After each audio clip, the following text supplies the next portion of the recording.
Hello students, how are you? Myself Dr. Kapil Jain, one of the director of Momentum, Jabalpur Center. I want to discuss few questions of JEE Advanced 2017 Paper 1 along with my senior faculty team. Hope all you did very well this year. Format of this question paper, as we all know very well, few multiple choice questions, few integer type questions, as well as matching type questions in paper 1. तो one by one मैं आपके साथ कुछ questions start करूंगा discuss करना. This is the question related with p block family, mainly halogen family. This is very popular acid HClO4 और इसका comparison HClO के साथ करने के लिए बोला गया है. क्वेश्चन क्या है? Correct statement about the oxo acids HClO4 and HClO is R. Options we have: central atom in both HClO4 and HClO is sp3 hybridized. HClO4 is more acidic than HClO because of the resonance stabilization of its anion. HClO4 is formed in the reaction between chlorine and water, and the conjugate base of HClO4 is weaker base than water. तो one by one in options को check करते हैं. सबसे पहले central atom in both HClO4 and HClO is sp3 hybridized. This is the structure of HClO4. Or when we determine the hybridization of this chlorine atom, so definitely what we get sp3 hybridization. And what about structure of HClO? More correctly it is written as HOCl. So what is central atom here? It is oxygen which is central atom. And जब हम इसकी hybridisation calculate करेंगे तो what we find sp3. इसका मतलब ये हो गया कि ऑप्शन नंबर ए करेक्ट है. Next, HClO4 is more acidic than HOCl because of the resonance stabilization of its anion. तो HClO4 अगर हम इसका conjugate base बनाएंगे तो what we get ClO4 minus. और अगर मैं HOCl की बात करूंगा तो HOCl के अंदर what we get ClO minus. तो obviously जो ClO4 minus है, this is ClO4 minus. Here this negative charge is in conjugation with pi bond, but if we compare this with OCl minus,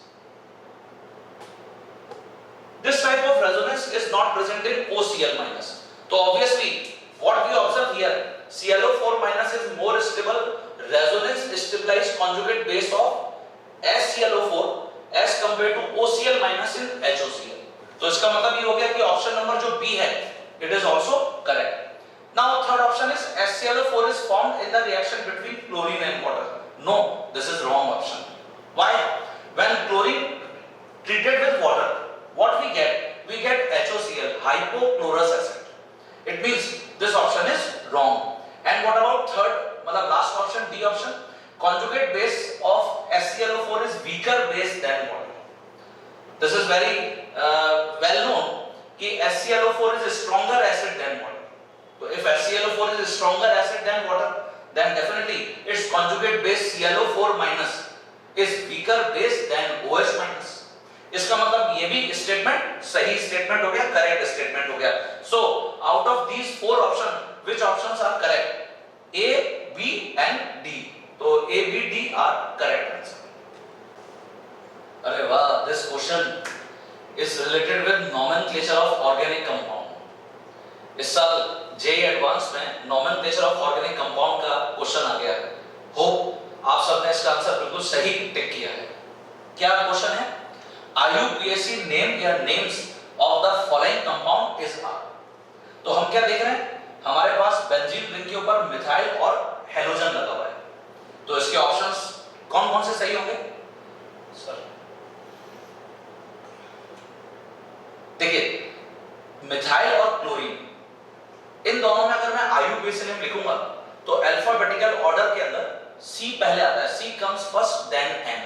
तो इसलिए मुझे numbering यहां से start करनी चाहिए. This should be carbon 1 and this should be carbon number 4. So option क्या correct हो सकता है?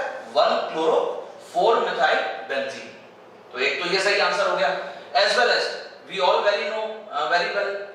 when methyl group is present on benzene, तो it is also known as what? Toluene. और that's why हम इसको ऐसे भी लिख सकते हैं, यहाँ पर मैं इसको लिख देता हूँ 4 क्लोरो और उसके बाद टोलुईन. तो that's why which options are correct options? Option number A as well as option number B 4 chloro toluene. तो A and B are correct answer. This question is related with Journal Organic Chemistry, Stereochemistry as well as Unsaturated Hydrocarbon chapter. मतलब एक ही question में IIT ने सब कुछ पूछने का कोशिश किया है, और ये वैसे भी हम जानते हैं कि stereochemistry, stereoisomerism is very very popular topic for JEE advance. तो क्वेश्चन क्या है, इसको अटेम्प्ट करते हैं. Correct statement for the following addition reaction.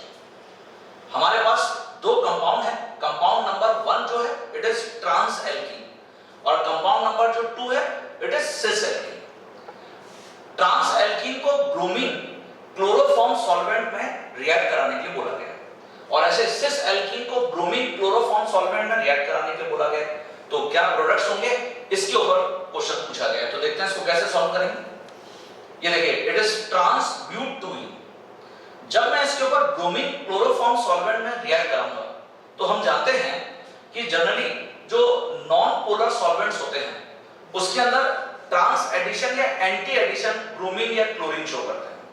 और क्योंकि ये ट्रांस एल्कीन है तो हम जानते हैं कि जब भी एंटी एडिशन होता है ट्रांस एल्कीन पर हमको हमेशा मीजो फॉर्म मिलता है, जिसको हम ऐसे याद रखते हैं, trans alkene anti addition meso form. तो इससे ये देखिए मीजो फॉर्म का स्ट्रक्चर ये होगा. This is the structure of meso form. M and N both are same. इन दोनों में कोई भी डिफरेंस नहीं है because this is meso form, optically inactive due to plane of symmetry. ऐसे ही अगर मैं सिस ब्यूटूइन के ऊपर जाऊंगा, इट इज सिस ब्यूटूइन. अगर मैं इसको ब्रोमीन और क्लोरोफॉर्म के साथ रिएक्ट कराता हूं, एंटी एडिशन करता हूं, तो इसका मतलब ये हो गया हम एंटी एडिशन अगर सिस एल्कीन पर करेंगे तो हमको क्या मिलेगा, racemic mixture. This is very important. तो जब हमको रेसिमिक मिक्सचर मिलेगा इसका मतलब O and P they are enantiomers. अब हमसे पूछा क्या गया है, उन ऑप्शंस को देखते हैं. सबसे पहले बोला गया ऑप्शन नंबर ए में O and P are identical molecules. तो इसका मतलब ये तो रॉन्ग ऑप्शन हो गया. They are not identical, they are enantiomers. Option number B M and O, M and O and N and P, N and P they are two pair of diastereomers. जब हम M and O को compare करेंगे तो definitely they are not what we found, they are not enantiomers, they are diastereomers. Or similarly when we compare N and O, N and P, I am sorry N and P, तो हम इसमें भी देखेंगे कि they are diastereomers. इसका मतलब option number जो B है it is 100% correct answer. B option is correct. Option number C MnO and NnP they are two pair of enantiomers. तो दिस इज रॉन्ग आंसर. ये enantiomers तो है नहीं. Bromination proceeds through trans addition in both the reaction. This is very popular. Anti addition is trans addition. तो जब भी हम यहाँ पर ब्रोमिनेशन या क्लोरीनेशन कराएंगे it is also known as test of unsaturation. तो इससे हमको जो प्रोडक्ट मिलेगा ट्रांस एडिशन के थ्रू वो यही प्रोडक्ट्स मिलेंगे. तो इसका मतलब सबसे ज्यादा सूटेबल आंसर्स कौन कौन से होगा इसमें, option B as well as option D. तो B and D are correct answer.